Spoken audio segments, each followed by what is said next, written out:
Hari Om. Good evening. A very warm welcome to all of you. Please come. Let's get the blessings of the Almighty and move ahead.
Asato ma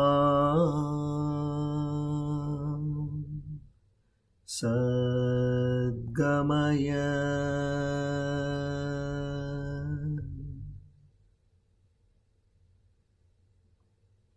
tamaso ma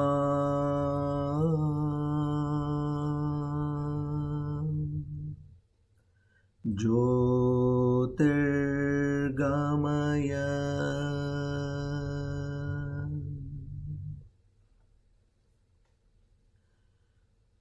mrityorma amritam gamaya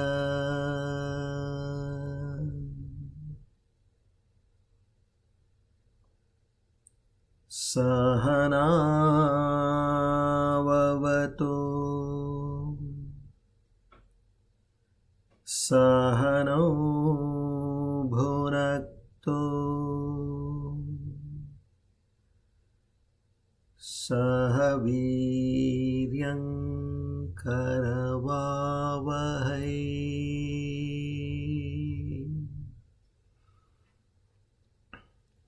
Tejasvina vadhitamastu ma vidvishavahai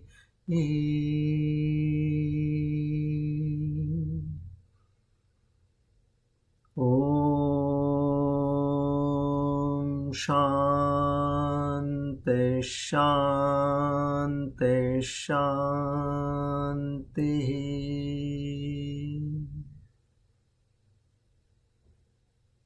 Hari Om Tat Sat Shri Chinmaya Sadgurave Namaha.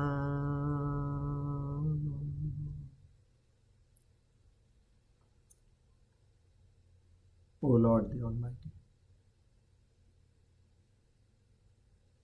the Omniscient, the Omnipresent, the Omnipotent, who also has the divine names Ijjaha, to such a Supreme Almighty, together with Shraddha, Bhakti and Prapatti, we offer our humble salutations.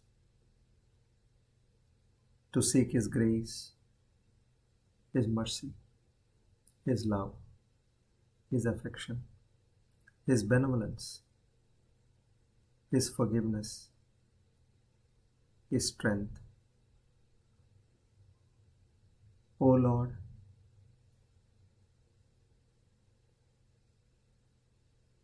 bless us to improve and enhance the divine qualities in us, which are Shraddha, Bhakti, Jnana, Vairagya, Prapatti and mumukshutvam. This is only to have the first-hand aparoksha anubhuti experience right within our hearts in this life and life alone. We sincerely beseech in you to grant us this rare opportunity and experience you right within our hearts. Our humble salutations to Guru Parampara. Om Tat Sat. Today, by the grace of the Almighty and the blessings of the Guru Parampara, we are on our Divine Discourse, number 412. On the 4th of February 2025, Swasti Shri Krodinama Samvatsara, Uttarayana, Shishira Rutu, Maghamasa, Shukla Paksha, Rasa Saptami, the day on which planet Sun came into being, Ashwini Nakshatra, Shubha Yoge, Vanijakarani. On this auspicious day of Tuesday and the auspicious time of the evening, we all take a firm resolution in our minds. Na ham karta, hari preranaya, hari prityartam. We are not the doer. We are not the experiencer. We are a sure witness to all that is happening in us and around us. Thereby, any situation, circumstance, incident, happening, occasion that comes in my life, I will act as a sure witness. Let the play of the Lord in me and in others happen the way it has to happen, without interfering, without questioning, without doubting, without emphasizing. In this way, I offer my devotion, my bhakti, and lead a life with contentment, fulfillment, experiencing bliss all the time. O Lord, give me the strength to abide in this. Our salutations to the Guru Parampara once again. Om Tat Sat.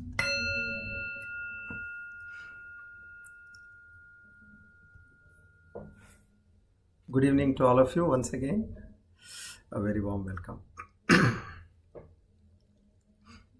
See, the mind has to cool down. We all have been chasing so many things in our life, right from morning till now. So naturally, you have a mind which is quite warm.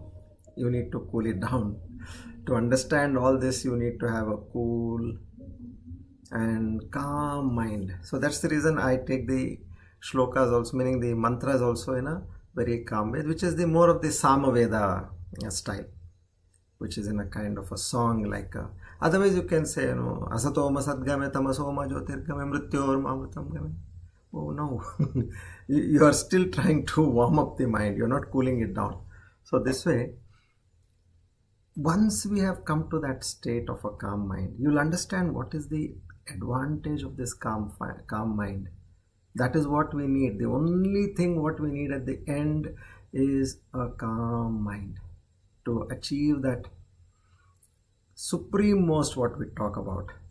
So now we'll be addressing that issue. In fact, one very important question which A. Sridhar had posted in November, and I said it's a profound question, and I called it as the final granthi. Granthi means a knot in Sanskrit. So this knot, if you untie, then you have opened the treasure.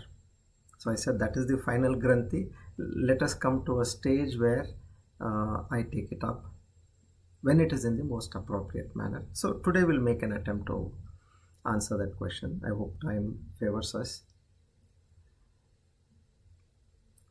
So here we are on the last two verses of Brahma Jnana Vali Mala of Sri Adi Shankaracharya.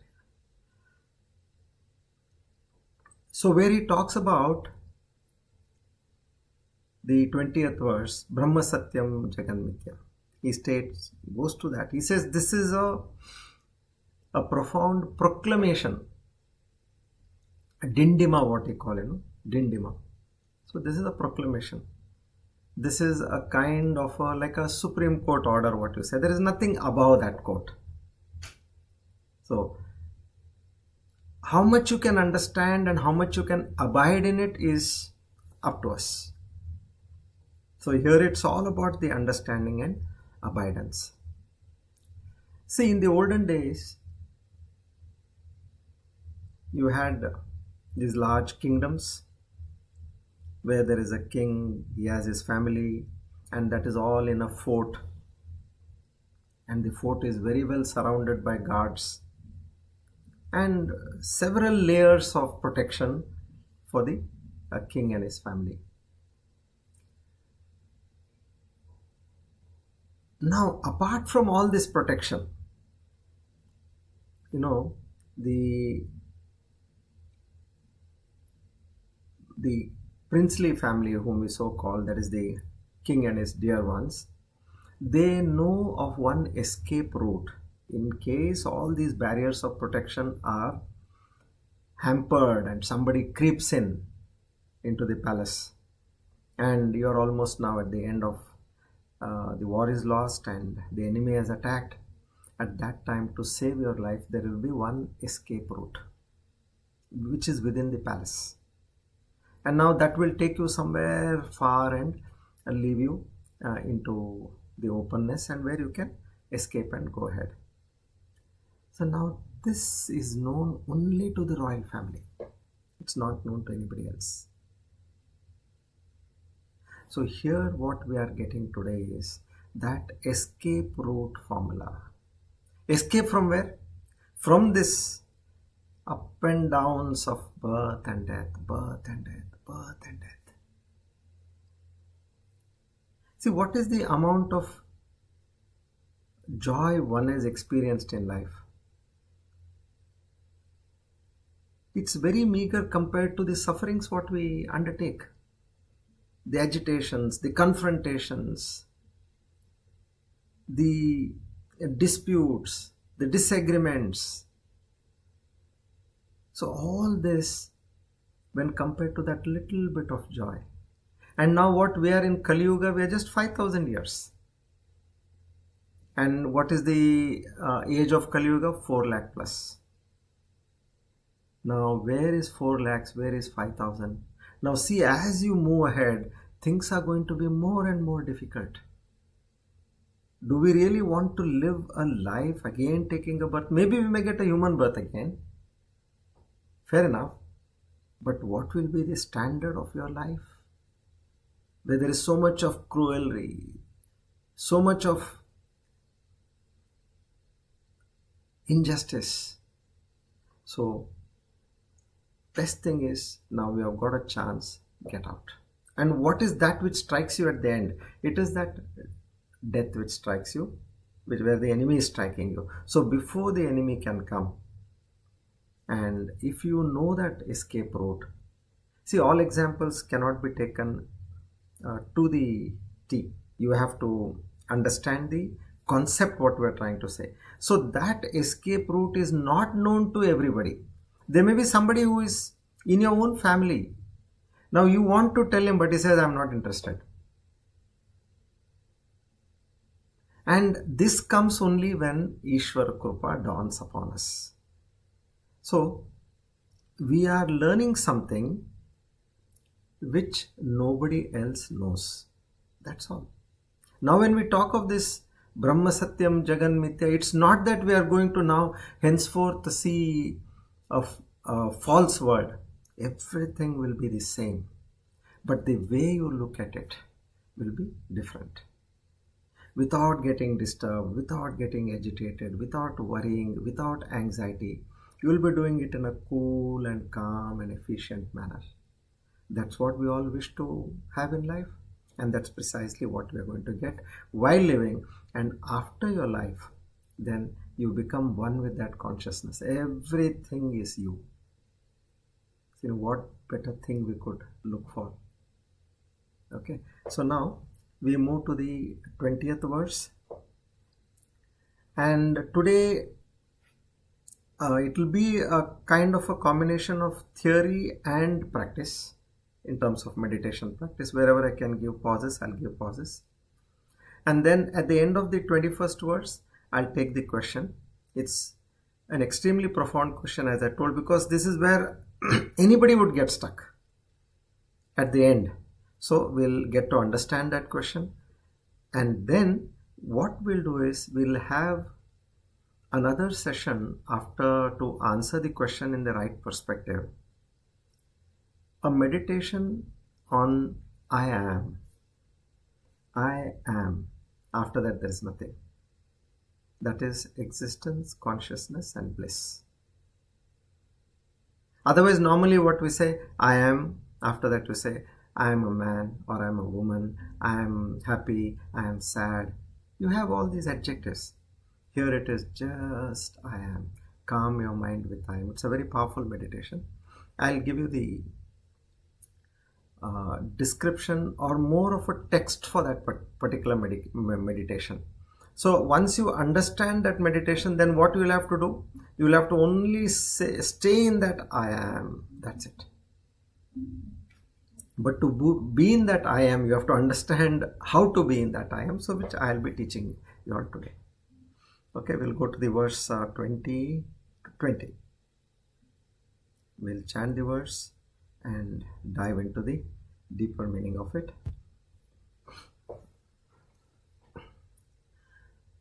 Brahma Satyam Jagan Mithya Jivo Brahmaiva Naparaha Anena Vedyam Satchastram Iti Vedanta Dindimaha.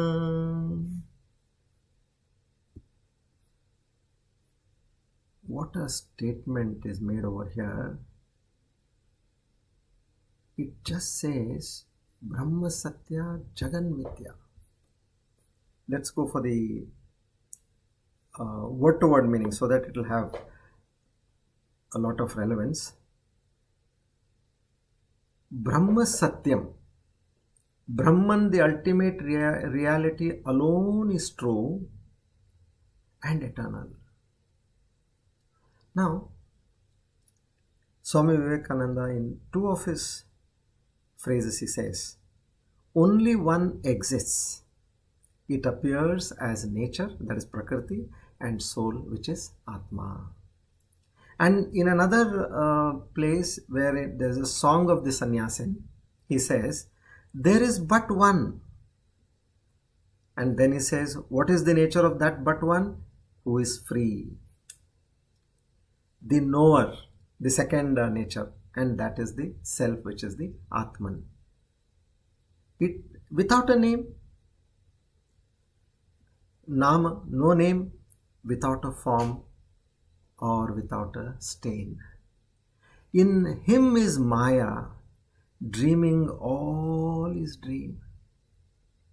Now try to understand this. Just as we dream a world and several characters in the dream at different places, different times, with different people, objects, situations. In the same way, he says this Parabrahman, Narayana, is dreaming with Maya, he is dreaming his dream. And then the witness, he is the witness, which we are now saying, no? Sakshi Rupam, we are the witness. He appears as nature and soul. It's continuation of this sentence, what I said. So that witness, he appears as Prakriti and the Atman. Know thou art that. Know thou art that. Sannyasi in bold. He says, you sannyasi, know thou that art. Know thou art that, sorry. And say, Om Tat Sat Om. This is the truth. There is no other truth. What do you think? You think you are living a life here? Nonsense. You are not living a life over here. In the last meditation, you will get to know. You are not your thoughts. You are not your mind. How? We will understand that sequence. So in this way, now Brahma Satyam, that is one reality. I will talk of very close association with the physicists. The top-notch center of physics which learns about the formation of the universe and what is the material behind the universe. Now what they have to say about the creation of this world. So that we will understand in due course. Okay. Now Brahma Satyam, that is one reality. Advitiyam, there is nothing else other than that. Get this into your mind. Now when they are talking of that escape route, and they say, you have to go down here and then open this door, and this door you have to open in this way. Now what is our job over there? If they say you will have to turn anti-clockwise, there is a wheel, let's say, you'll have to turn it anti-clock. Now you cannot ask them, why should I turn it anti-clockwise? Why I cannot turn it clockwise? No, just understand this is an escape route. Somebody has designed it. So yes, you have to turn anti-clock. And then whatever movements you need to do, just follow the steps. And then they say you go right and then you go straight and then you take a right and then you have to take a left and then again you go down. You cannot ask, why can't I take a left over there instead of right? No. So in the same way, here it is, there is only one truth, and which is Brahman alone. Then what are we? Jagan Mithya. What is this Jagat? This world which is blazing forth. Oh my God, I can see so many nice things here. So many attractive things which are inducing my senses. Now, you mean to say all this is false? Now, Mithya means not false. Mithya means that which is dependent on something else for being there. Understand this. Just like your dream is a mithya, an illusion, but it is not false.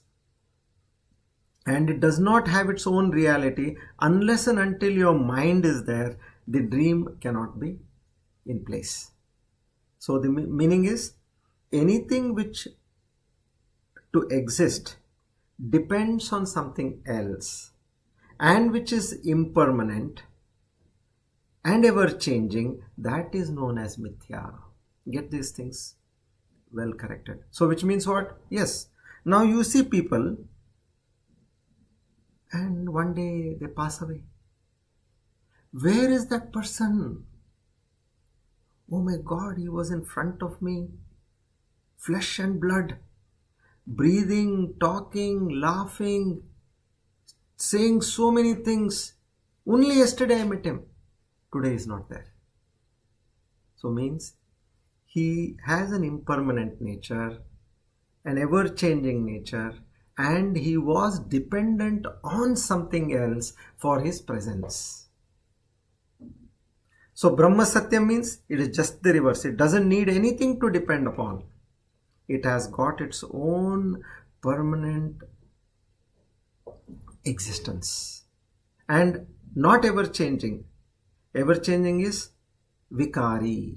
He is Nirvikari. And impermanent. No, he is eternal. Ananta, Nitya. So that way. Jagan Mithya means this. So Brahman alone is Satya. Jagat is Mithya, meaning Jagat is dependent on that Brahma. And Jivo Brahmaiva Naparaha. Another example to talk about, this Mithya part. Like you have a gold necklace. Now that gold necklace is not a permanent thing. And it is not on its own. It's a Mithya. Meaning how? What are you saying? You're talking of Mithya. I paid a heavy stuff over there and came, and you're saying this is Mithya. I'm saying that this gold necklace cannot be made without the gold. So the essence over there, that's all we're talking about. So know the essence. What is the essence behind that gold necklace? It is gold. Remove the gold, where is the necklace? So necklace is only a form. So everywhere you'll get to see these examples again and again. Register it in your mind. So world is like that necklace, made out of that gold, which means made out of the substance which comes from the divine, impermanent divine, which is changeless. So next is what? Jivo Brahmaiva Naparaha.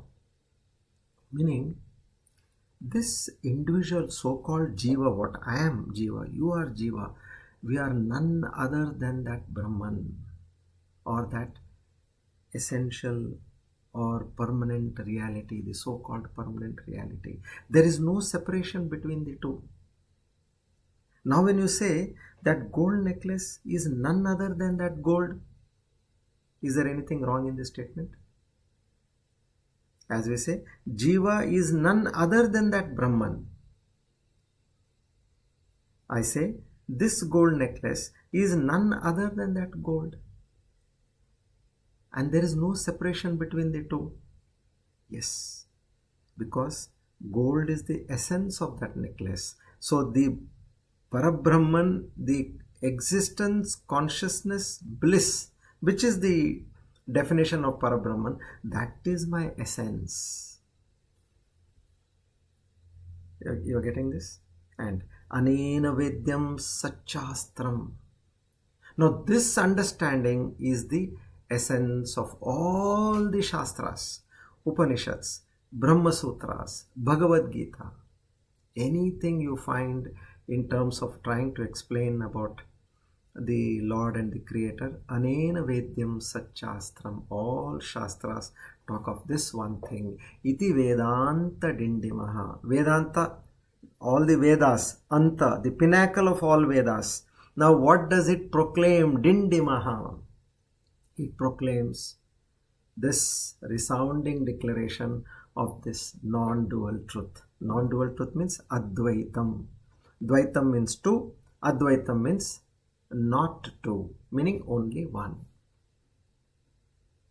Okay, now this is the meaning of this shloka. Now we go to the how to internalize this verse now. I want to, get deep into this. I want the verse to get deep into me, let's say that way. Now understand the nature of reality. Reflect deeply that Brahman. Brahman means vast.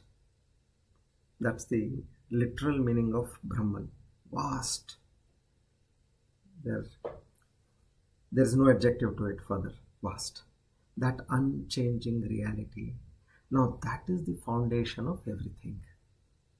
Know this. Now I'll give you science related stuff also to establish this later. Let's go step by step. So now that unchanging reality is the foundation of everything, whatever we see and perceive in this world.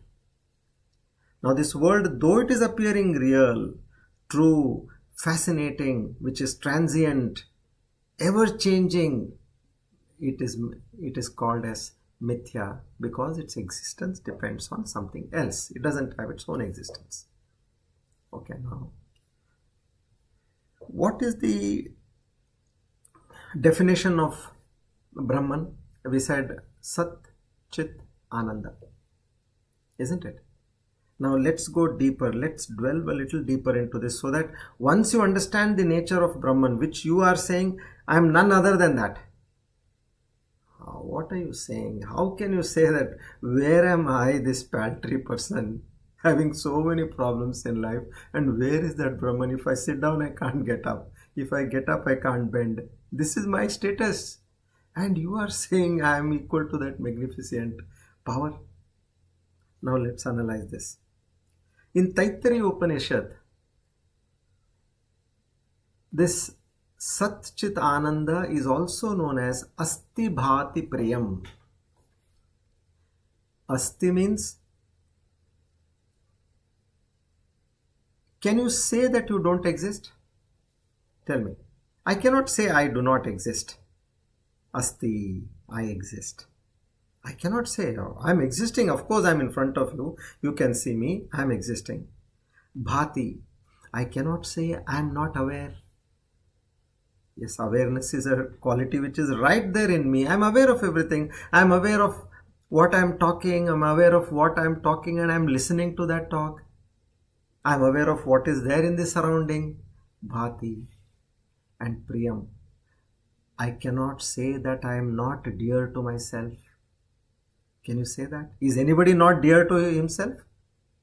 No, because we are dear to ourselves, we are doing all this in life. So this is the very nature of that Parabrahman, which you can see is reflected in you. What is the nature of gold will be reflected in that golden ornament, isn't it? Then only we can say that they both are not different. So, Asti Bhati Priyam. In this way, now, this Taittiriya Upanishad, it talks about these qualities. So, that term Asti, it signifies Brahman is the essence of all existence. It implies that everything that emanates in this world is from Brahman again. Now, in this context, existence is seen as the foundation of reality. Without it, nothing can be conceived. And Bhati refers to that consciousness, my awareness. That is permeating not only in me, it is permeating in you, in the other person, in every living and non-living being. In non-living being, the awareness is absent because they don't have a mind, but otherwise Sat is there in them. And because of absence of mind, the awareness is not reflected in them. Okay, so now this indicates that Brahman is not only existent, but also is the source of awareness and knowledge. So this consciousness, it allows these entities to know, perceive, understand, follow, and eventually experience that reality. Now, like your royal blood. So because of the royal blood, we being of the royal blood, we have got this rare opportunity to understand. Now, as I told you, we are getting the access to the secret door now. Then Priyam. Now, this embodies the aspect of bliss and ultimate happiness. Tell me, am I not loving myself? So, here it suggests that Brahman is true joy and fulfillment. So, in this way, now what you can see is that, oh, whatever are the nature of Brahman is my nature also. This we got to understand over here. So now this is on that aspects of the qualities of Brahman. You compare and you see, yes, they are all in me. Now you can say, what is unchanging in my life and in the world around me? This is, as I told you, now we are in the reflection mode. After having understood, now we are reflecting this thought. Now see through the illusion of the world, which is the Jagat, and we call as Mithya. Oh, yes. Now existence, consciousness, bliss. Asti Bhati Priyam is my nature, correct? And I see in front of me there is a world. How do I look at the world? Look at the world just as a movie or a mirage. Which, when we are sitting in the movie theater, it is captivating us. It is making us laugh, it is making us cry, it is making us getting angry, it is making us ask questions, it is making us think of so many situations. Now in the same way, understand that the world also seems real until and unless you investigate its impermanence. Know that all these situations, people who are jumping around you, one day they are not there. Have you not seen this in our life? So now practice that detachment from this fleeting phenomena. Don't get agitated. Yes, this is an impermanent factor. Yes, it is there today, not there tomorrow. So like when you face difficulties, remind yourself. Very common statement, this too shall pass. Because it's a part of the illusory world. Have you not experienced this? We have. So what one has to do is, one has to bring a certain amount of vairagya in our life. Now, another way of understanding vairagya, I'll tell you. Know what is now, since we are talking of permanent and impermanent, understand whatever you see in your life, whatever you come across in your life, what is temporary and what is permanent. Then, the one who starts giving up all the temporary and he moves towards the permanent, that is vairagya. That's all.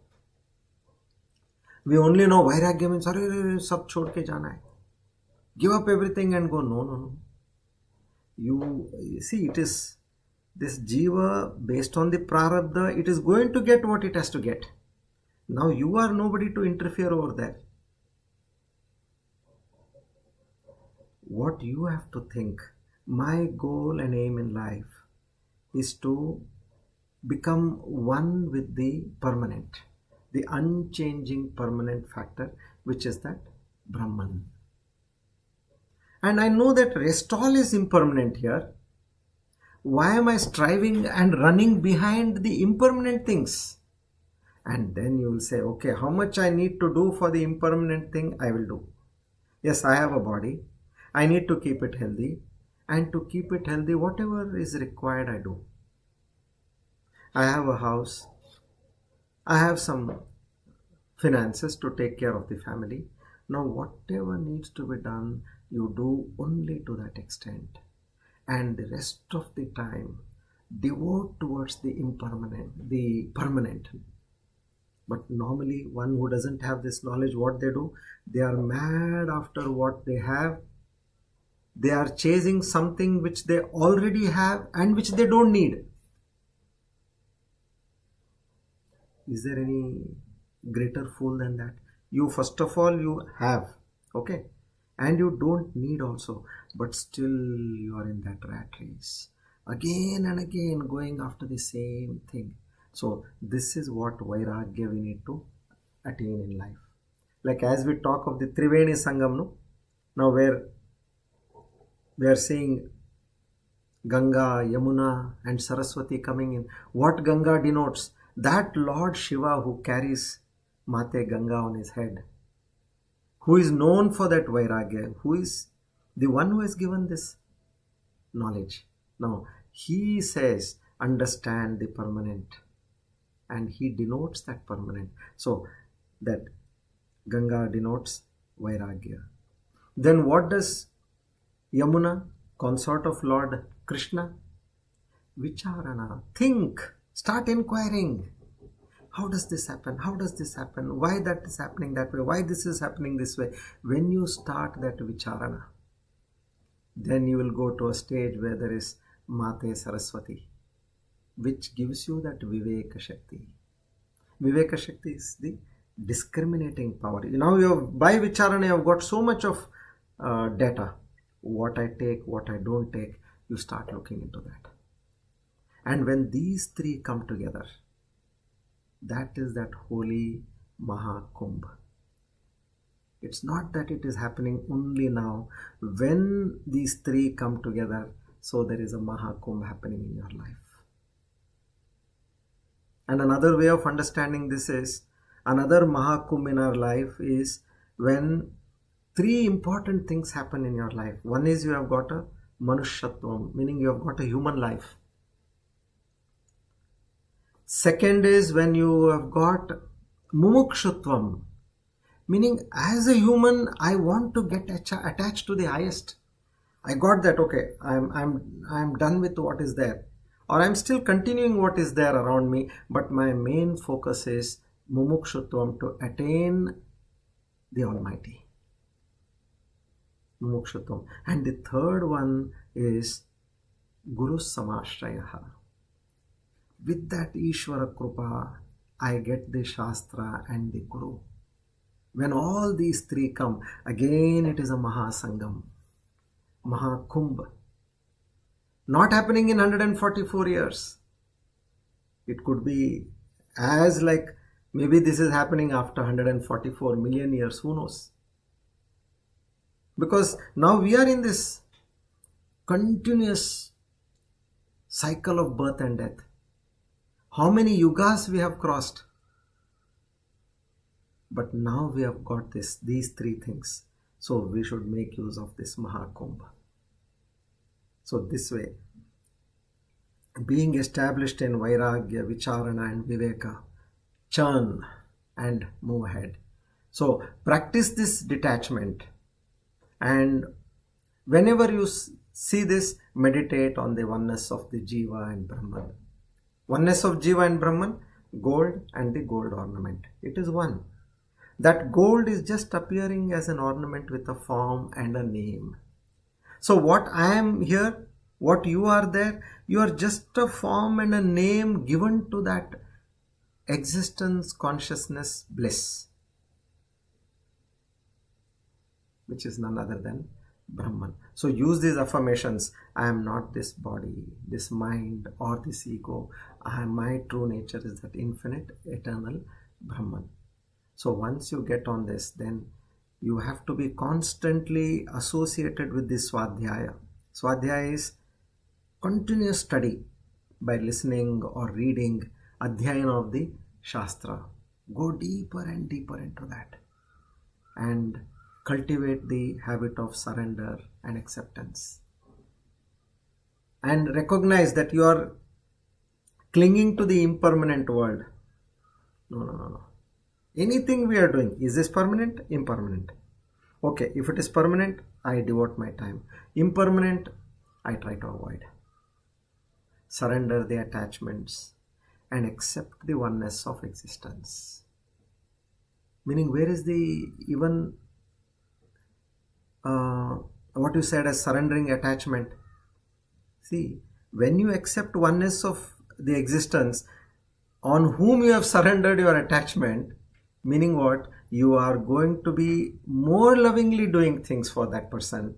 But attachment, without attachment means without expecting anything from that person. Since you know the impermanency of a person, of a situation, you are no more going to look into anything which you are wanting in life. Just, you know how it is the play of the entire Lord's dream. Now, we'll come to the core aspect of this existence now. The Tao of Physics is a book written by Fritz of Capra. Fritz of Capra, he is an Austrian. So, he was basically known as a particle physicist. Now, he said, now what I'm trying to relate over here is what he experienced being a physicist. Now we should experience being a Vedantin. We are studying Vedanta. He was studying physics. Now what he says is, this is all a dance of energy. Suddenly it comes to his mind. Now he's a physicist. He said, I had read all these things earlier in my work as a particle physicist. I know that my body and the sea is sitting in front of a beach. There's a vast sea in front of him, and up there is a blue sky. Now he says, my body, the sea, the air all around me is composed of atoms and molecules and subatomic particles which are continuously vibrating. See, it is his mindset, a physicist mindset, because he has seen in the lab. I know that through this, From space, continuously high energy particles are streaming into the Earth's atmosphere. That is again by his instruments he has seen all this. Everywhere around the light I see, the movement of the oceans, the play of the energy. But for the first time, he says, I knew this, but for the first time I saw. Now, listen to this. He says, I saw. And he gives this saw in quotes. Because this saw, what will you call it? Saw means I saw. He's seeing it, actually seeing it with his eyes. Because with these eyes, he is seeing this all along. The beach, the ocean, the sky. Then okay, when you say, okay, not seeing, meaning, do you say that he's saying that when I say I see, meaning he's understanding it? Even that is not right, because understanding also means he has understood this long back. He has read particle by particle in physics. So, has he understood this? So what happened? Something is understood. And now he says, I saw it. 3 times he uses these words within quotes. I saw this, I saw this, I saw this. And then he writes that I was immediately reminded of the Hindus who worshipped the cosmic dancer Nataraja. See? That's why on his book's cover, you will find Lord Nataraja. I'll show you the book's cover. That will be fascinating. Let me just show you that. See, the Tao of Physics by Pritsch of Capra. He has got this energy. You can see all these energy particles and Lord Nataraja. He says, how that Lord Nataraja is dancing, in the same way, this energy in the entire universe is dancing. Because he has seen we have not seen particles of energy, that vibration and that subtle aspects of the universe. So in this way, now he comes to the point. He says, oh, I can see that Lord. That is what he says I saw. When he was sitting there, he could see the vibrations, frequency, energy, all in a dance. It was in the sky, it was in the air, it was in the water, it was in him, it was in the sand. What was there? Only that energy, frequency and vibration. So when you say the enlightened person sees the universe in Brahman, now we are also seeing the universe. Just like that physicist was able to see all that energy in and around him, we should be able to see that divinity. What is that? Existence, consciousness and bliss. Same thing. So he sees in that sense, which is something more than understanding, something more than seeing with his eyes. And that is the ultimate experience, which we call as anubhuti. Aparoksha anubhuti, what we say? Anubhuti. Experience means anubhuti. What kind of an experience? Brahmanubhuti. I am experiencing the ultimate bliss. That ultimate creator I am experiencing. Now when he says he mentions about experiencing this profound realization of the interconnectedness of all things, and he is also perceiving the continuous play of the energy within the waves, because it is all in a waveform. This experience led him to see parallels between modern physics and our Eastern philosophies, which he has written in that book. So where he says that dynamic and interconnected patterns of energy are the basic fundamental laws. And he reflects on how at the deepest level everything is connected and constantly in motion, similar to the flux and flow of the waves what we see. So this Tao of Physics, written by this Fritsch of Capra, it is the symbolism of the dance of Nataraja, Lord Shiva, as an embodiment of that universe's dynamism and interconnectedness. So nobody is different over here. We are all nothing but matter of the universe, appearing as different selves. So we have to get rid of that separatedness. He describes the dance as a representation of that cosmic cycles of creation and destruction. Now, what does he say of the Shiva's dance? He says it symbolizes that rhythmic, dynamic nature of the universe, which is resonating with that. See, when you dance, there is a lot of energy. Now, all these particles are dancing. We can't see. But when we see with the instruments, he says this energy is dancing at every level. And that transformation at the heart of the modern scientific understanding. Now, where was this done? Now, let's get to that, because we need to convince our mind that this whole universe, what we are seeing, is nothing but that matter dancing in various frequencies and vibrations. CERN is the CERN, the European Organization for Nuclear Research. Now, it's one of the world's largest and highly respected centers for the scientific research in the field of particle physics. Now, we're talking of particle, no? Established in 54 in Geneva, Switzerland. Now, they have done some groundbreaking experiments for understanding what are the fundamental particles of the universe. Now, I'll tell you about two important experiments. One is the Large Hadron Collider, they call. Now, it's as it is the world's largest and the most powerful particle accelerator. So it breaks the atom. In atom, you have proton, neutron. Okay. Now it has broken the protons at high energy levels. And when they started questioning what is there within this. Now that was talking about the nature of the universe. Recently, there was in 2012, Higgs boson theory came out, where they won a Nobel Prize again. Now they are saying when they went into molecular, atomic, subatomic particles, they were able to see there is some energy inside that so-called minutest particle, and they were not able to understand that energy. And you know what they called it? They just called it as the God's particle. Now you understand how this energy, vibration and this motion is happening.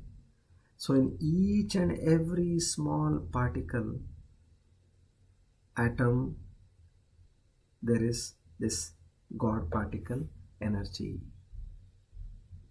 And what it is now, it has got thousands of scientists from more than 100 countries.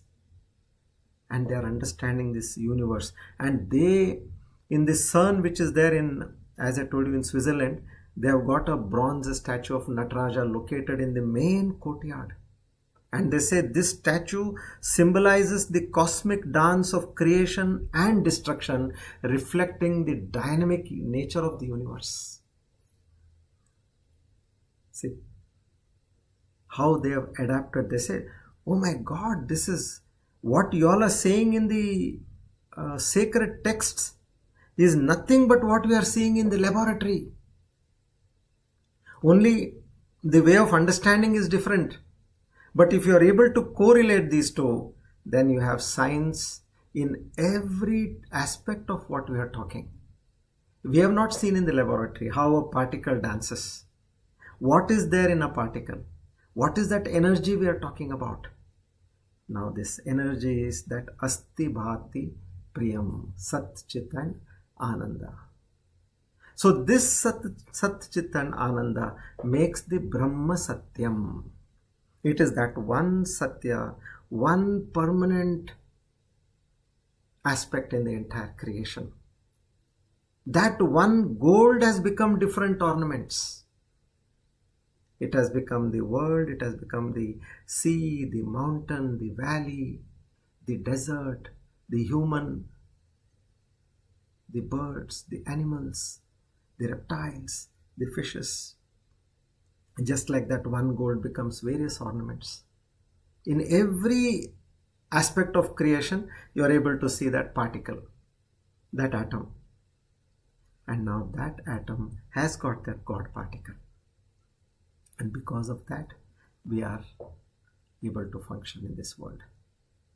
So we are not on our own reality, because we have no own reality. We are dependent on this permanent reality. So now what is the secret door which is given to the royal family? Is, hey, understand that you are not this person. Understand that you are made out of that matter and energy which comes from that impermanent source. That's all we have to do. That's all. Know that I am not this. The moment you get this straight into your head, you are done. Then you don't have to remember it again and again. No. In the initial stages, you keep remembering maybe twice or thrice a day in terms of that deep meditation. That is required till it gets established in you. That's all. Once it gets established in you, then you lead a normal life.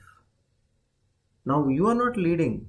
As I told you, it is that Lord who is dreaming your life. What have you got? You have no control over here.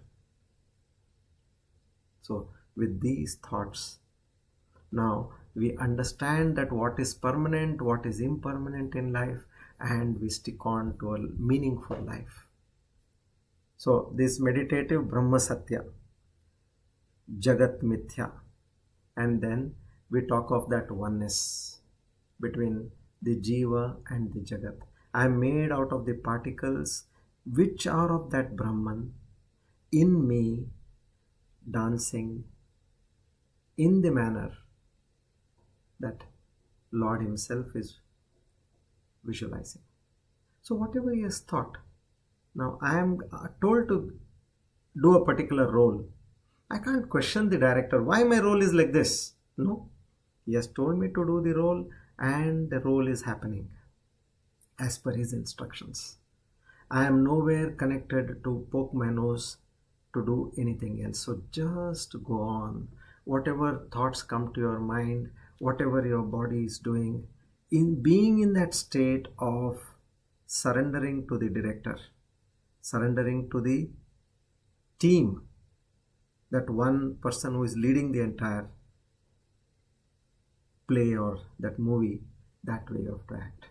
And then what we have to do? We have to do that reflection of Aham Brahmasmi or Tattvamasi, Prajnanam Brahma, I am Atma Brahma. These great statements.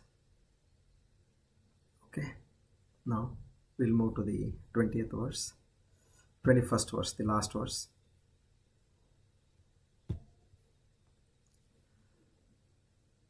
Antarjyotir bahirjyotihi pratyakjyotihi parat paraha jyotir jyoti swayam jyotihi ahameva ahamayaya.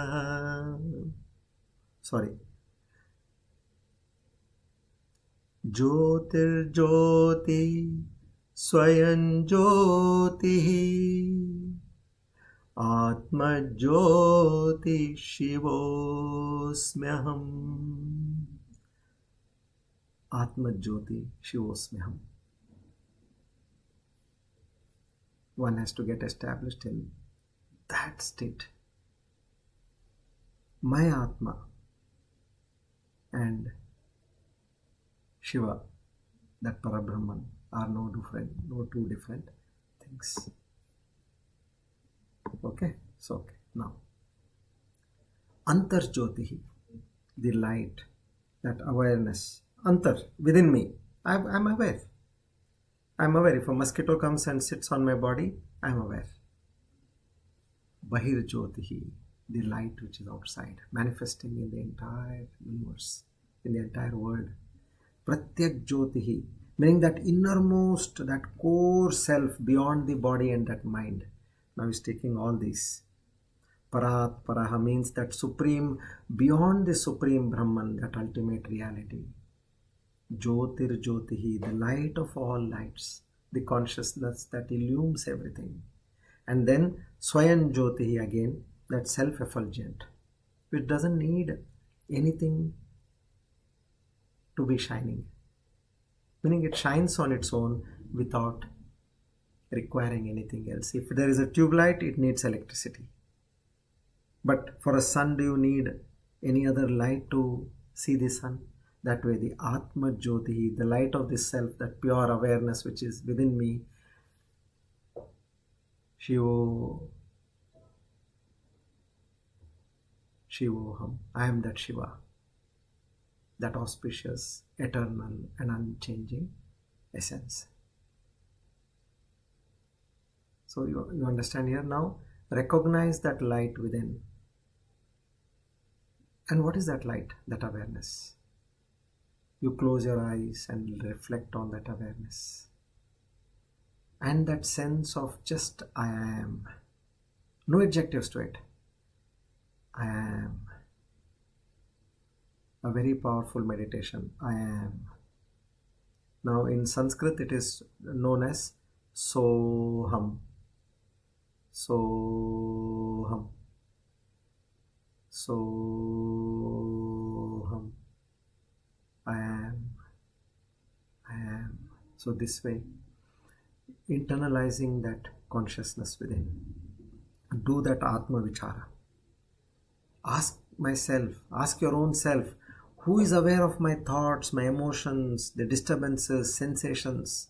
Dive deeper into the source of this awareness, leading you to that realization of that Pratyak Jyoti, the inner light of the self. Now behind that awareness, there is one more Pratyak Jyotihi. Now that's what is the question of Sridhar actually. We are a witness to all that is happening. Then should I say that that witness itself is the Paramatma or that Parabrahman? That is what we are going to understand. Let's read the question and then we'll go to it. So in this way, you are constantly in that mode of observation, trying to establish in that pure essence, pure being. So repeating the mantra Shivoham, Shivoham. I am that auspicious nature of Shiva. I am that self-effulgent light, detached from all identifications. I am. That's all. I am. There is no adjective after that. And when you start meditating on that Antar Jyoti and that Jyotira Jyoti and that Pratyak Jyoti, the light which is innermost, then you will see you becoming one with the divine. Like there is a lamp in a room. Its light is illuminating the room. Okay. Now, when you open the windows and the doors, there is light which comes from outside also. We're talking of a morning situation. Now what happens? The light from outside and the inside, they merge together. So in this way, now we are having our awareness within, Antar Jyoti. Now there is light which is also coming from outside, Bahir Jyotihi. And then when this Antar Jyoti and Bahir Jyoti, they come together, you get into the state of the Pratyak Jyotihi, the innermost light. So in this way, we have to go inwards, internalize, recognize our true nature. Remember the gold and the ornament. You are just a name and form. Your original status is this. Don't ever think that I am the small, meager, weak. No, that is a role which you are given to play. That's all. Otherwise, by nature, you are that Satyam Jnanam Anantam Asti Bhati Priyam Satchit Ananda. So that self-effulgent light of consciousness, where you don't have any dualities, you don't have any limitations, and you are one with that infinite reality. If you make that thought in your mind, now having understood, I've given you all these details of that subatomic level, how the physicists are talking. So it's just a play of that energy. Know that you are not this, you are that energy, that's all. I may be having a form, I may be having a name, I may be having a particular shape. That's all related to the form. But my true nature is not different from anything else which is around me, and that is that matter, energy, frequency, vibration. Okay, now let's come to the question, and then followed by the last meditation. I am meditation, starting from the very initial stage, going to the ultimate stage. Okay, now I'll have to read that question.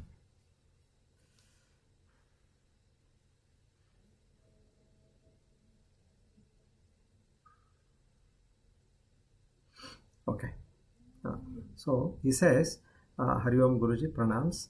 The analogy of the reflected suns in many pots and the one sun. I'll explain this. The reflection happens in the mind. As you said, only mind is capable of reflecting the pure consciousness.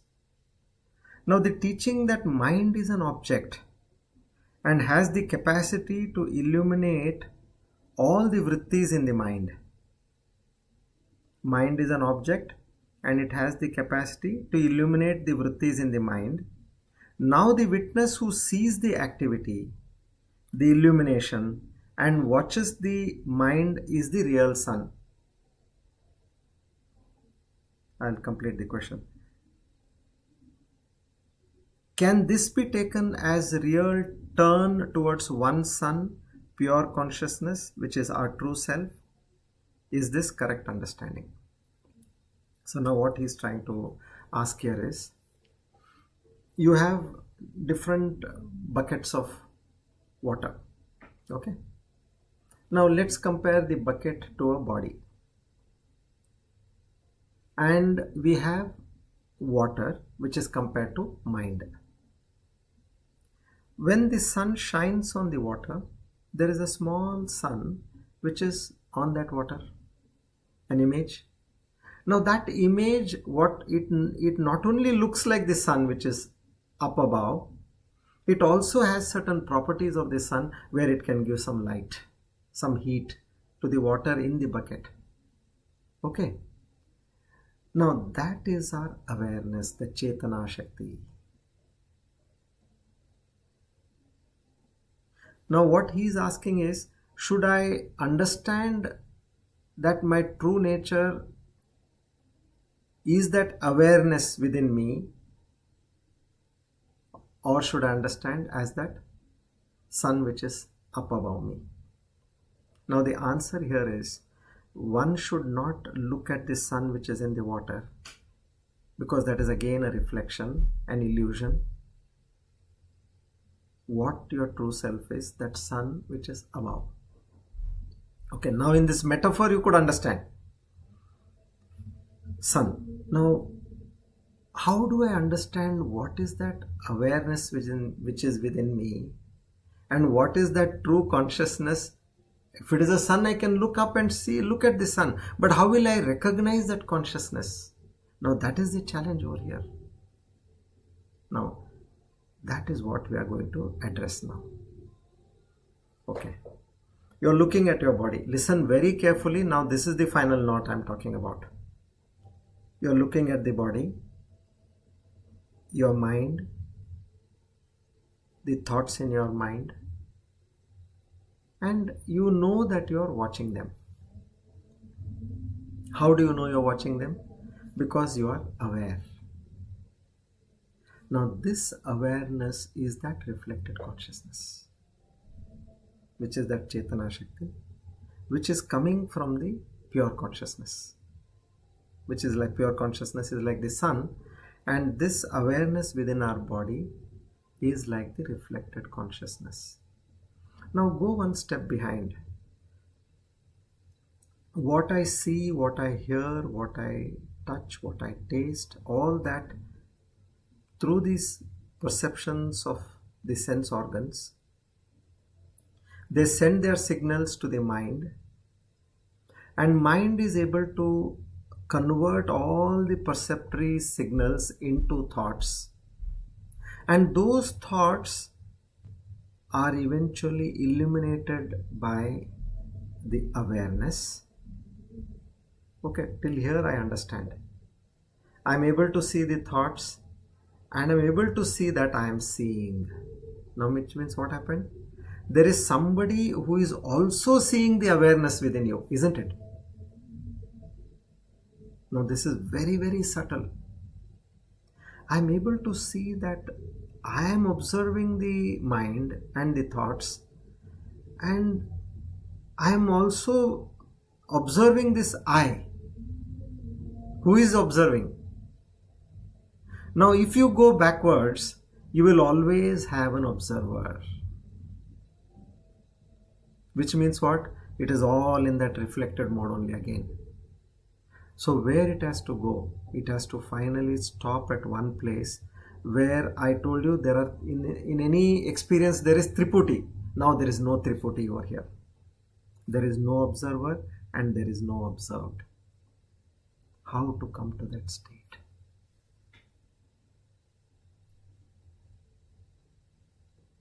Mauna Vakya Prakatita Parabrahma Yuvana.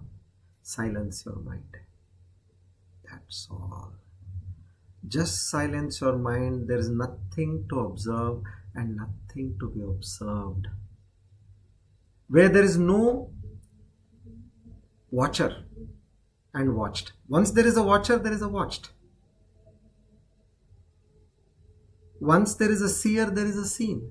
So, till the time you are in this triputi, something is heard, something is hearing is happening, and somebody said something. So there is a proper triputi, means a triangle of these three aspects happening over here. So now you are in a state where you just silence your mind. There is no mind, there is no thought naturally. If there is no mind, there is no thought. And in that state, you will experience that infinite bliss. The more you quieten your mind, nothing to do. And by constant practice, in a jiffy you will be there. Initially you will have to say, okay, I am not this body, I am not this mind, I am an observer of the thoughts of the mind. Now till here we have done for the more than 2.5 years. I think now it's close to 3 years. Observing the thoughts of the mind. Till here we have done. Now as an observer of the thoughts of the mind, I see that that observer is also being observed. Now that goes ad infinitum, meaning it goes one behind the other, one behind the other, like two mirrors are there, you will have infinite images. So to come to that state where there is no observer and there is no observed, you have to just quieten the mind. This is that recognizing that sun. Sridhar, you are correct. You have to recognize that sun, not that awareness within your body. That sun which is up there, not the sun which is in the bucket reflected here. No. But how do you recognize that? This is the way where you come out of the triputi. I am once again repeating, you come out of the triputi status. To come out of the triputi status means aham nasha. This mind has to be completely subdued. Now this I am meditation will help you a lot in this. Let's do that. It will take about 10 to 15 minutes. I'll try to repeat whatever is important. Get this very clear. We are going right from the starting point to the end point. Now whatever we have explained, we have learned, we have understood. Now this is, if you get this, you have got everything else. Come, by God's grace, let's try to attempt this. Shri Krishna Arpanamastu.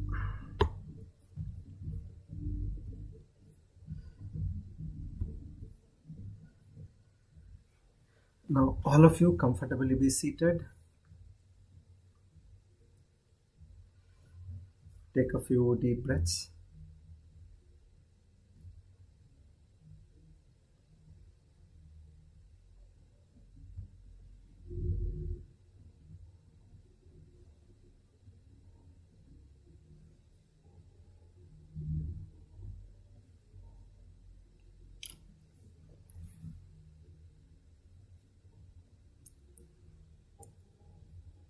Start by asking yourself,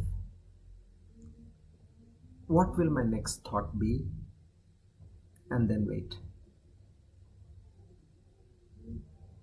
Notice what happens.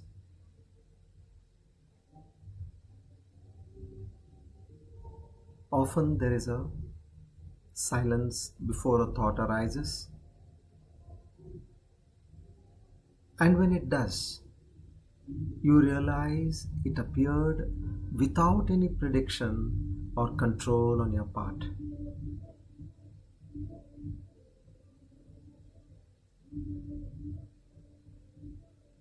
This simple exercise reveals something extremely profound.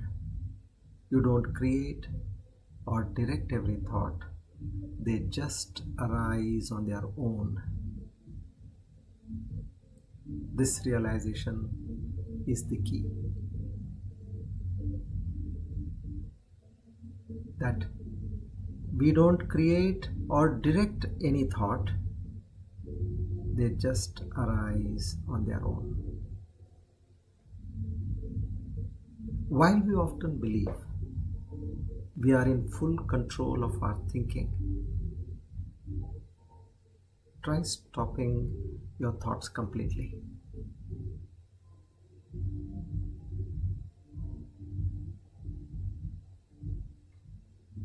You'll quickly notice they continue on their own, like a machine running without a driver. Think of that song that replays in your mind after you hear it. Did you consciously choose to keep singing it internally, or does it just happen?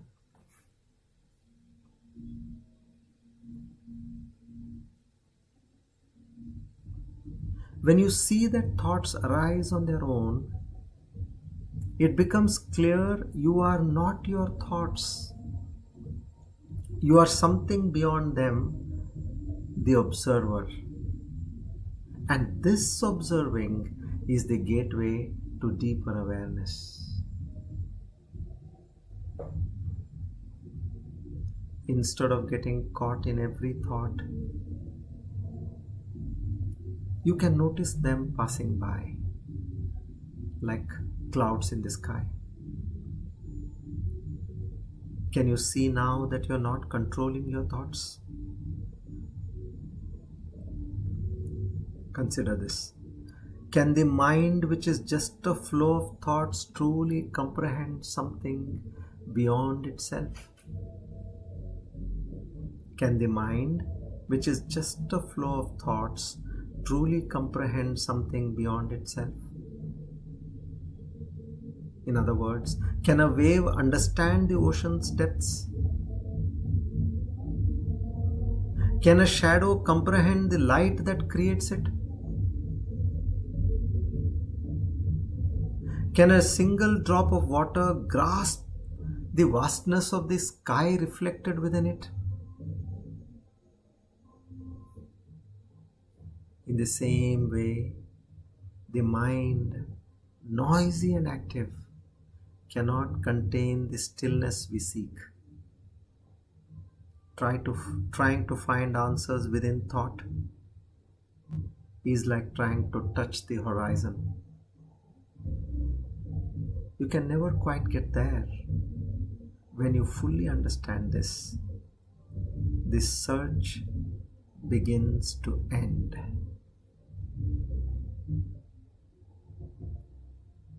When you fully understand this this search begins to end. The mind itself cannot hold the answer. And there is no lasting truth within thoughts or concepts. This realization brings a natural peace, a relaxation. Seeking fades, replaced by a calm awareness beyond thought. The soul always knows what to do to heal itself. The challenge is to silence the mind.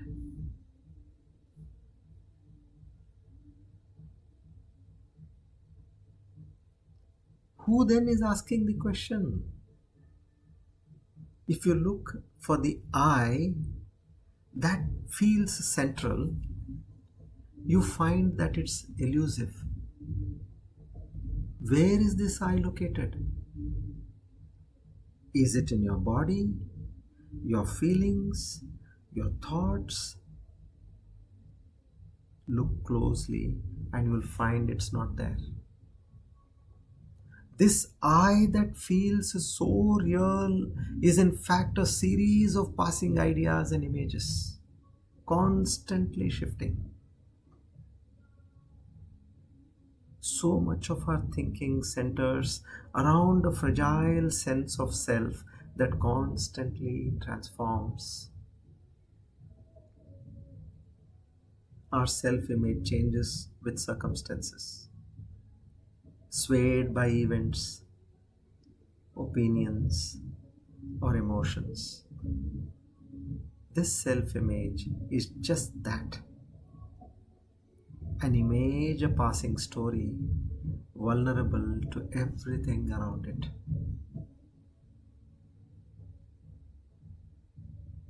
To truly understand yourself, you can begin by seeing what you are not.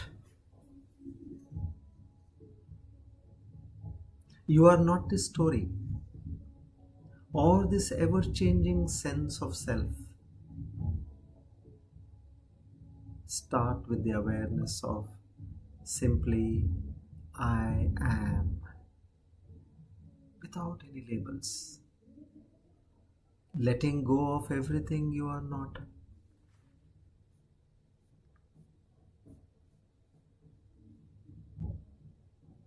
You discover a core of simple, quiet being, free from the push and pull of thoughts. When you see the mind's chatter as impersonal, detached from any true I, this I loses its grip. Without a personal center fueling each thought, this I begins to fade naturally. What's left is the awareness that observes, watches, and remains untouched. But even this observer is not the ultimate truth. It too must be let go. Here's something crucial. At the deepest level, the observer also dissolves. At the deepest level, the observer also dissolves.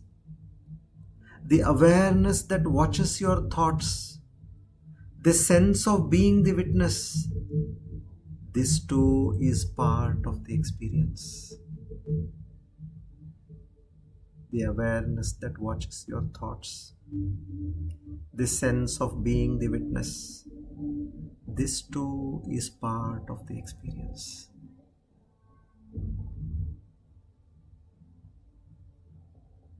To truly rest in what you are,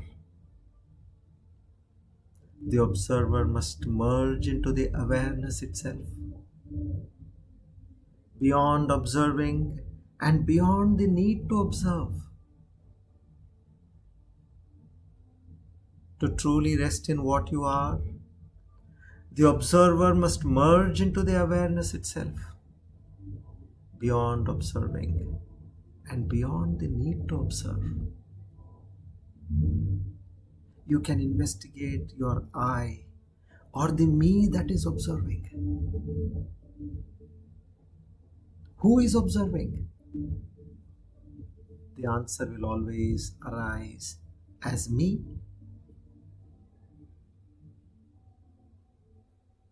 Another way of inquiring can also be to simply look at who wants to know. Now, instead of observe, here it is knowing. Who wants to know? You will find that the question and the questioner are one. And in seeing this, both disappear. No question remains. No questioner is left. No one searching, and nothing to be found. When the observer dissolves, what's left is simply the presence of being with no boundary or separation. This is a state where there is no longer a me watching and something else to be watched. There is only pure being, complete and whole in itself. This is a state where there is no longer a me watching and something else to be watched. There is only pure being, complete and whole in itself. The illusion of duality fades, and what remains is a limitless awareness that needs no definition. In this state, you know that you are. This awareness of existence is beyond thought and beyond the observer. You don't need to think about it. Simply stop and be. You don't need to think about it. Simply stop and be. You don't need to think about it. Simply stop and be. The moment you try to grasp it or explain it, it slips back into thought. So just rest in this knowing you are here and you know you are. Let this be enough. In the end, the mind and its thoughts hold no ultimate answer. The observer itself is not the end point. It too is something to let go of. The observer itself is not the end point. It too is something to let go of. Thoughts, feelings, and a sense of me are appearances in the vast, quiet awareness of being. When the observer dissolves, only this limitless presence remains, unbound, pure, and whole. And in that stillness, in the absence of questions or questioners, you are free.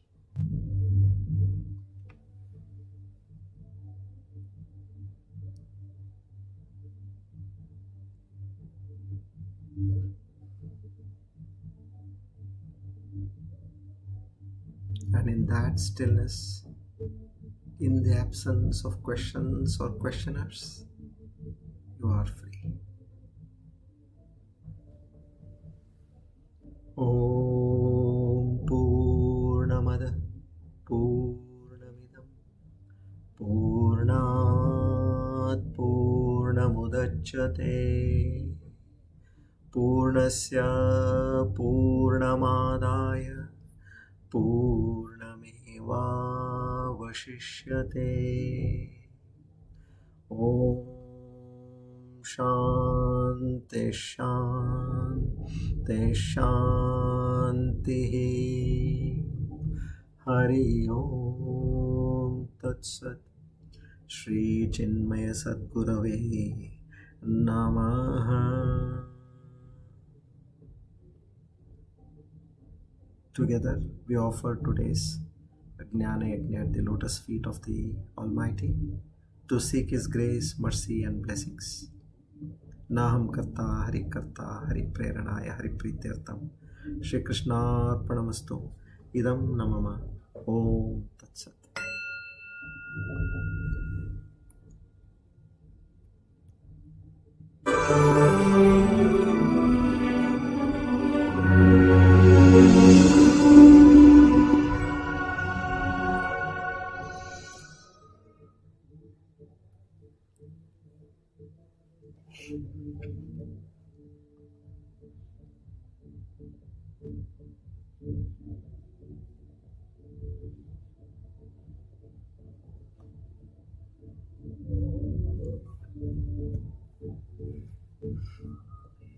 So, this is the journey. Okay, not to worry.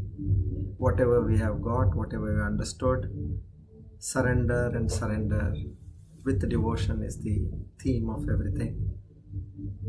This cannot be understood by mind. We just need to clean our mind.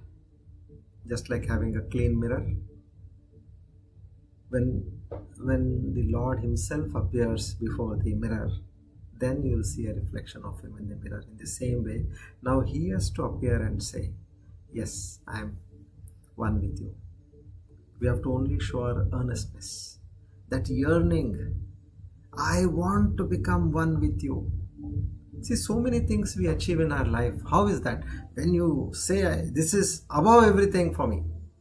Have you not seen people who, at the cost of their family life, at the cost of their health, at the cost of their sleep, at the cost of even their food,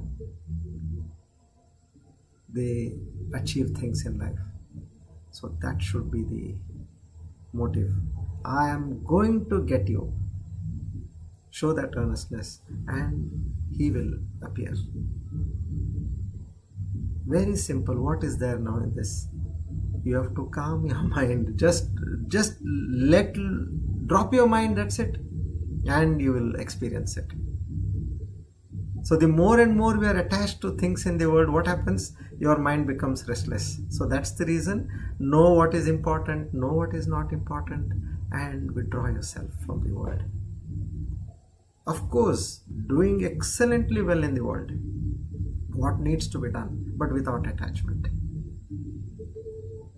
And giving every aspect its right ratio of importance. Beyond that, no. Do we talk to everybody who comes on the road? We talk to people who are relevant to us. That way. Hari Om, Shri Krishna Arpanamastu.